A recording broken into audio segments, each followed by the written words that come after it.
Friends, মই এয়া ইফতাৰীৰ কাৰণে মানে বুটখিনি বনাম এতিয়া।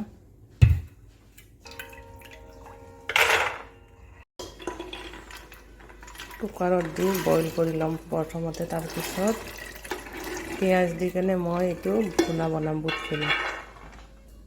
আজি ৰোজা ৰাখিছোঁ যিহেতুকে একদম পাকঘৰটো মানে মোৰ মানে আজি চিজিলত আছে। কোনদিনা মানে খোৱা যায়তো, নাস্তা পাতি বনোৱা যায়, সেইটো কাৰণে অকণমান লেতেৰা হৈ থাকে। আজি দেখিছেনে গাইছ, একদম পৰিপাটি হৈ আছে। এতিয়া মই বুটখিনি অকণমান আগবঢ়াই থওঁ মানে ইফতাৰীৰ কাৰণে। এইখিনি বইল হ'ব দিছোঁ। বুটটো ইয়াত অকণ নিমখ হালধি দিম। নিমখ দিছোঁ, হালধি। আজি বস্তুবিলাক একদম পৰিপাটি, নহ'লে আগে পিছে ৰোজা ৰখা নাযায় নহয়।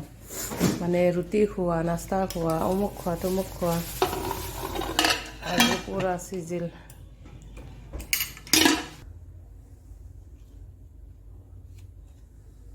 মোৰ গছবিলাকো মই সদায় চাই থাকোঁ, ৰাতিপুৱা শুই উঠিয়ে চাওঁ। মোৰ পাকঘৰটো চিজিল দেখি কেনেকুৱা লাগিলে গাইছ জনাবাচোন।